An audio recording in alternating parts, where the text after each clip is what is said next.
Yeah, when it comes to I use a turn. Okay. Now I'm waiting for technical difficulties beyond our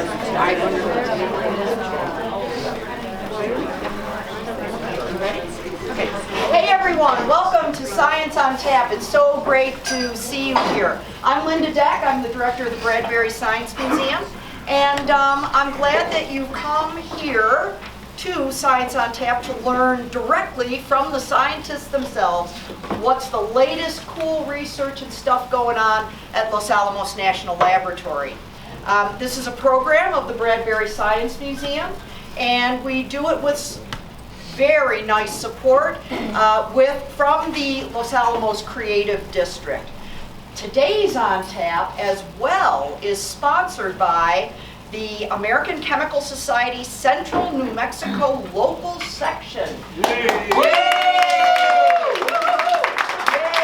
And they are providing the good eats and drinks. So thank you so much to Karen Schultz-Page, the section chair and counselor. Also, thank you, as always, to Uncorked and their wonderful staff. Yay! Uncorked! For hosting us, and you're getting your one free ticket from the American Chemical Society, but of course if you want to buy another, Uncorked is very happy to serve you in that. While I'm thinking about it, please silence or turn off your cell phones. And we do have comment forms that are available. We always love to hear from you, your comments about the program, what we can do better next time. So please tell us. Speaking of that, the next Science on Tap is the third Thursday of the next month. So the third Thursday of July, which will be the 21st. It's always the third Thursday of the month right here at Uncorked.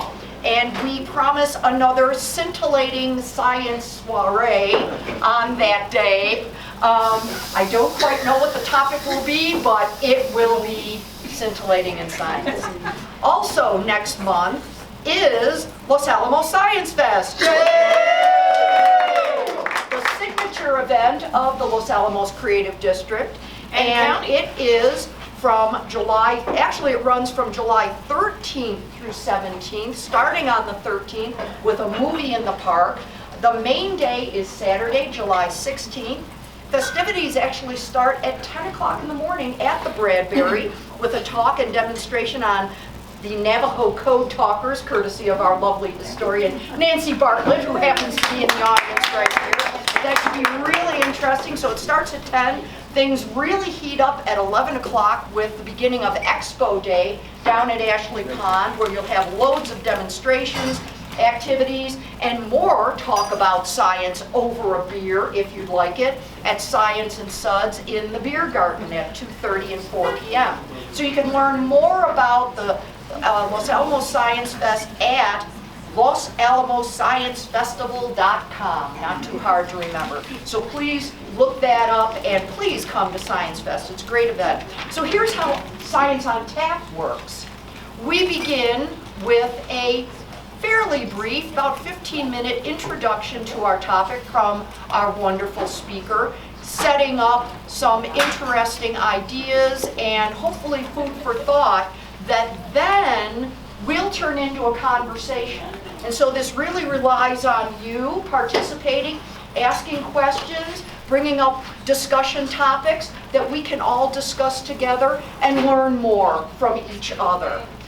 So that will then ensue after that 15 minutes for, I don't know, about another 45 or so. But as always, our speaker will likely linger a little bit later to discuss anything more that you'd like to.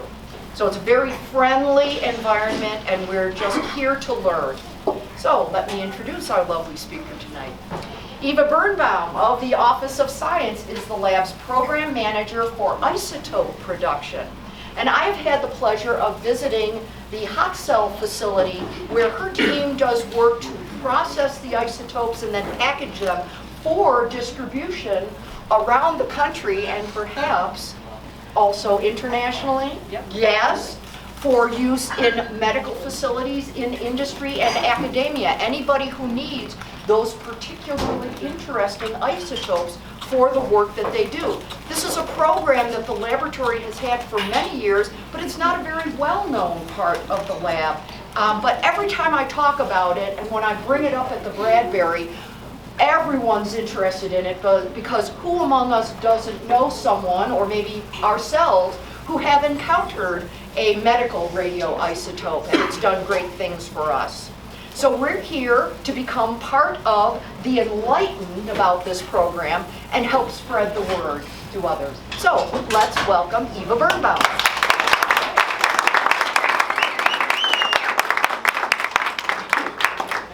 All right, well, thank you all for coming.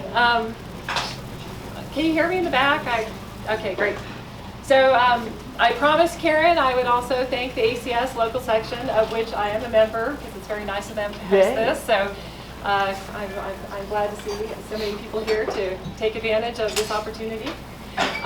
As Linda mentioned, I'm the program manager for the lab's isotope program. And I brought a few props here to help me with my talk, because where's my slides? Where's my overheads? But hopefully I can give you a good idea of what we do with the program and why I find it so fascinating and interesting. So the isotope production program, our main purpose is to produce and supply isotopes that aren't available from the commercial sector. So we try and really fill a niche that the commercial vendors can't. So we don't want to be competing with private industry. We're trying to do things that are really unique to the laboratory. So I won't go too deep into the chemistry, but for those of you who are familiar with the periodic table, we can make many isotopes in different areas. So the periodic table, there's over 100 identified elements. Some have stable radioactive, both stable and radioactive isotopes. But what I really wanted to share with you is just the breadth of what we can do in the isotope program. So that's the periodic table and all the isotopes. This is the chart of the nuclides, and this is the tool that we use in the isotope program, just to give you an idea of the thousands of isotopes that exist, and this goes to 2 pages. Oh, cool. So front and back. So for each element, it's the number of protons that identify what element it is. But you can have different number of neutrons, and those different numbers of neutrons lead to different properties for the isotope. So you can have a stable isotope that would, make up the carbon, the oxygen, the hydrogen, and all the organic things that you find around you. But for other elements and isotopes, you can have numbers of neutrons that are not stable, and so these things they're radioactive and they fall apart.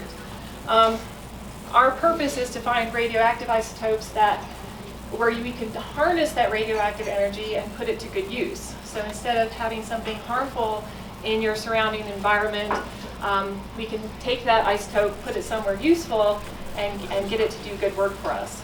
So as Linda mentioned, our primary applications are in the medical field. So certain isotopes emit types of emissions, positrons or gamma rays, that can be used for medical imaging. So if you have a particular isotope, a particular half-life, you can get that isotope into the heart tissue, for example. And so our main isotope that we produce, strontium-82, that's its primary purpose. The daughter isotope goes into the cardiac tissue. If the patient has good blood flow, you get nice, pretty pictures that show that. But if there's a blockage in the heart, there'll be dark spots. So the cardiologist can look at those sorts of images and have a very good idea of what is wrong with this patient, and then therefore how to treat them. So the isotopes, the strontium-82 in particular, that we make at the laboratory every month, leads to roughly 30,000 patient images every month. And so it has a pretty significant impact on really the global community. So it's something, of course, we're really proud of. So how do we do this, and why do we do this here at the laboratory? So these are where my other little fun toys come in. So we use the Lance accelerator. So it's a very powerful and unique accelerator in the world. That accelerator can take protons and get them up to 100 million electron volts. And at that point, those protons are diverted into our isotope production facility and directed into small targets like this. This is it's actually a mock-up because it's empty, but so anyone's welcome to come and look at this. But this little canister would be filled with a simple salt like rubidium chloride. This would be put into the proton beam for maybe a week, and some of the salt would be converted into our strontium-82 product that we care about. At that point in time, these materials are taken into a very special shielded shipping container, and they're moved to our processing facility at another mesa at the laboratory, and that's where Linda said she had visited. And at that location, we have 13 hot cells. And these are very special, heavily shielded concrete boxes where the operators, because these are so radioactive, they can't work with them directly. So what they have are remote manipulator arms. So the operators can safely be on the outside, and those arms are on the inside. We can break open these encapsulations, dissolve the targets, and do kind of standard chemistry to isolate the isotope that we want. So we do a lot of quality assurance and assay to make sure that our materials are pure and that we have what we need. And then we package those and we ship them both around the country and the world. This other little fun device here, this is one of our target carriers that would be used at IPF. This is kind of well, it's heavy and I can't hold it with this, but this would be where our target holders go. And again, anyone who wants to come look at these fun toys afterwards can. These targets at 100 million electron volts of power, it's a huge amount of energy to be dumping into these targets. And so if you can see, there's some slots in this target holder. So cooling water is pushed through these to make sure that the targets don't rupture and beam. So our proton beam is so powerful that if we directed it into one of these targets on its own, it would actually punch a hole in it.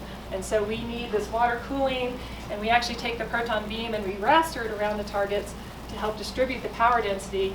That lets us make more isotope and also make sure that everything stays safe and compliant in our facility. So that's sort of the main part of our mission. Right now, our focus is primarily on isotopes that are used for diagnostic purposes. So strontium-82 is what's made in these front two targets. Germanium-68 is another isotope that's used for imaging. That's what we make in the back target. That isotope in particular is also there's a lot of clinical research going on right now because there are new imaging agents being discovered all the time to look at different types of cancers and different types of disease. So we're sort of a really important part of the very beginning of that research. But one area that we're really interested in for the future is to not just be part of the diagnosis, but to be part of the cure. That's really important. I mean, I'm sure everyone in the room has been touched by cancer in some way, and so for me, that's a very powerful motivation. And so we're looking at one isotope in particular called actinium-225. This is an isotope that has been talked about in the scientific literature for probably 2 decades now, but hasn't actually made it into a clinical drug. And one of the reasons is supply. There's just not enough of it. This is a very short-lived isotope. It only is around for about 10 days. And while there is a small supply that is available through Oak Ridge National Laboratory, it's not nearly enough to even do a small clinical trial. And so what we've been working on at the isotope production facility over the last about 5 years is to show that we can make this isotope directly. And so it turns out if you take this front target and you replace that rubidium chloride with thorium metal and hit it with those high energy protons, you can directly make actinium-225. And we've demonstrated that we can make about as much in a week as is currently available throughout the entire year. And so that's going to give us kind of the order of magnitude increase that's really needed to get those large-scale clinical trials and hopefully enable real drug development in this area. So we've done some basic proof of concept, and kind of where we're going with this now is the full scale up. We have to make sure the chemistry works. We have to make sure we can deal with all the compliance and transportation issues to get that isotope out into the hands of users. So I'm not sure how long I've talked yet, but maybe at this point I'll throw it out for questions. And anything else you'd like to know more about? When you say purity, what do you mean by purity? And you might have to repeat the question. Yeah, so what do I mean by purity? So there's a couple different things that we look at for purity. So one is radio purity.